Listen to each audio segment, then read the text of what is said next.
स्मिता, ये जो प्रधानमंत्री जी ने जो हिंदुत्व के सवाल को, शरिया कानून के सवाल को, मुसलमानों को इन्फिल्ट्रेटर बताने के सवाल को, मुस्लिम लीग का मैनिफेस्टो बताने के सवाल को, अमित शाह जिस तरीके से शरिया कानून की बात कर रहे हैं, ग्राउंड पे क्या इसका रेजोनेंस आपको दिखाई पड़ा है?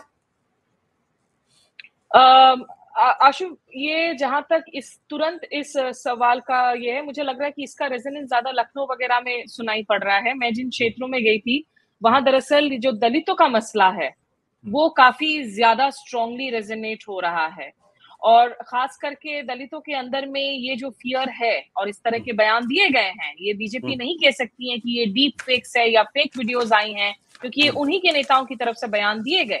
और इन बयानों में कहा गया कि हम 400 पार इसीलिए जाना चाह रहे हैं ताकि हम संवैधानिक बदलाव कर सके, जिनमें अरुण गोविल शामिल हैं जो मेरठ से चुनाव लड़ रहे हैं। बाद में उन्होंने ऑफकोर्स इस बात से इनकार करने की कोशिश की। तो हम जहां जहां गए हैं, देखिए मुस्लिम्स में ऐसा नहीं है कि सिर्फ ये राजस्थान के बयान के बाद में ये एक फियर है, क्योंकि ये तो पिछले 10 सालों में लगातार it's been a project in the building. और मैं आपको बताऊं, इतनी आयरॉनिकल बात है कि अभी कुछ दिनों पहले ही जिस दिन प्रधानमंत्री का राजस्थान का बयान आया, उसमें मुझे एक डिस्कशन में जाना था और मैं सोच ही रही थी कि मैं उस डिस्कशन में जाकर बोलूंगी, इस बार मुझे लग रहा है कि जातीय ध्रुवीकरण मुझे ज्यादा सुनाई दे रहा है, धार्मिक ध्रुवीकरण दिखाई नहीं दे रहा है। और खास करके जो पाकिस्तान का जिक्र हर चुनाव में बहुत बड़े तरीके से होता है, पाकिस्तान को लेकर जो खतरे की घंटी बजाई जाती है और उसे कहीं ना कहीं लिंक कर दिया जाता है इंडियन मुस्लिम्स के साथ में, कि वो कनेक्ट नजर नहीं आ रहा है। ये आई थिंक जिसे कहते हैं ना कि you counted your chicken before the hatch type वाली हालत हो गई, और उसके पहले ही जो है बस ये बयान आ जाता है। ये बयान अगर नहीं आते अभी तक इलेक्शंस में तो शायद मैं थोड़ा सरप्राइज होती।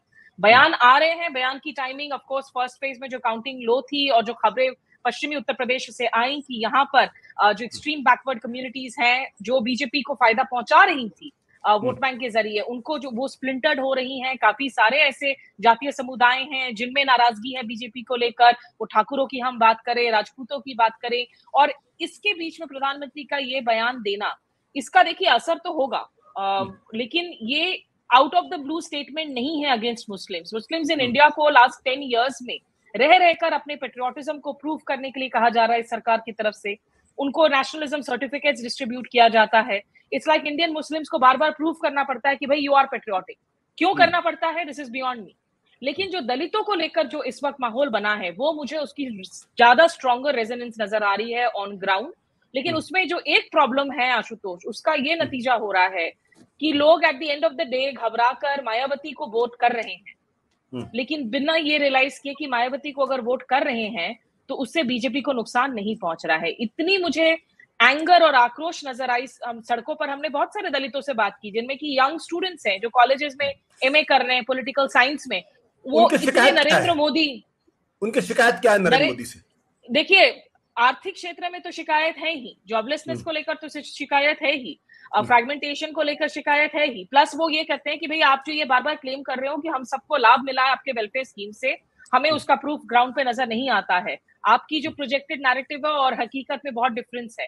लेकिन सबसे बड़ा जो उनके लिए इस वक्त टेंशन की बात यही है कि अगर आप संवैधानिक बदलाव करने की कोशिश कर रहे हैं, क्या आप हम लोगों से हमारे जो भी थोड़े बहुत अधिकार हैं, जो हमारे आरक्षण हैं, जो हमारी आइडेंटिटी है, क्या वो हमसे छीन रहे हैं? इसको लेकर इस वक्त इतना गुस्सा और आक्रोश नजर आ रहा है। जिस तरह की भाषा का इस्तेमाल कर रहे हैं, हमें उन लोगों को बोलना पड़ रहा है कि ऑन कैमरा आप कृपया अपनी भाषा पर जो है थोड़ा सा कंट्रोल रखें।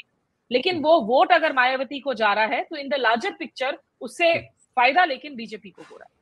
बट स्मिता, यहाँ प्रश्न इस बात को लेकर ये कि क्या इसको काउंटर करने के लिए प्रधानमंत्री जी मुसलमान इस्लामोफोबिया की बात कर रहे हैं, शरिया लॉ की बात कर रहे हैं? क्या उनको इस बात का एहसास है? क्या आपको, और जो बात प्रधानमंत्री जी ने कही है, क्या वेस्टर्न यूपी की जिन जिन इलाकों में आप गई है वहां पे लोगों ने इस बात को महसूस किया है?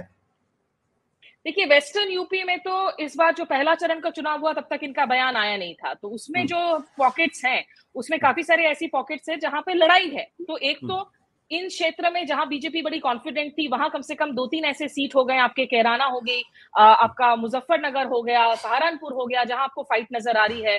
गाजीपुर में आपकी जो अभी किलिंग हुई है, उसके बाद में आपकी मऊ, रामपुर, इन सब सिचुएशन में भी माना जा रहा है कि फाइट है। तो दूसरा, अगर ऐसा लग रहा है कि कंप्लेसेंसी की एक मैसेजिंग गई है 400 पार बोलकर कि बीजेपी के लोगों में एंथुसियाज्म नजर नहीं आ रही है, उन लोगों को घर से निकालने की जद्दोजहद है।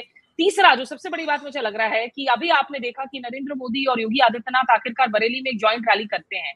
उत्तर प्रदेश में आप बीजेपी वर्कर्स से बात कर लीजिए आशुतोष, ऑफ कैमरा सारे के सारे नाराज चल रहे हैं क्योंकि योगी आदित्यनाथ इस वक्त वहां की इकोसिस्टम में कहीं ज्यादा लोकप्रिय हैं।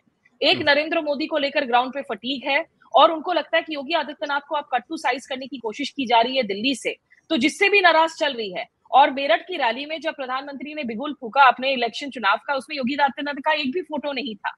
तो मुझे लगता है इन सब फैक्टर्स के मद्देनजर निश्चित रूप से कोशिश तो होगी कि थोड़ा सिचुएशन को और जो है उसमें बरगलाया जाए ताकि लोग ज्यादा से ज्यादा निकले, क्योंकि ये जो वोट परसेंटेजेस हो रहे हैं, जो लो हो रहे हैं, उसमें फिलहाल मुझे तो कम से कम नहीं पता, आपके गेस्ट सारे ज्यादा मुझसे वेल इन्फॉर्म्ड है कि एग्जैक्टली इसमें से कितने बीजेपी वोटर्स निकल रहे हैं, कितनी हिंदू कंसोलिडेशन हो रही है, कितनी मुस्लिम कंसोलिडेशन हो रही है।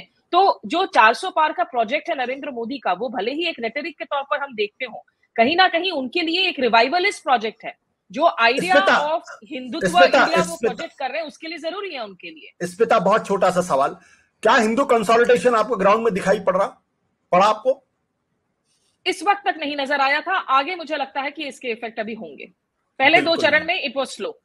ठीक, स्मिता बहुत बहुत शुक्रिया हमसे जुड़ने के लिए। सत्य हिंदी का ऐप डाउनलोड करें गूगल प्ले स्टोर पर।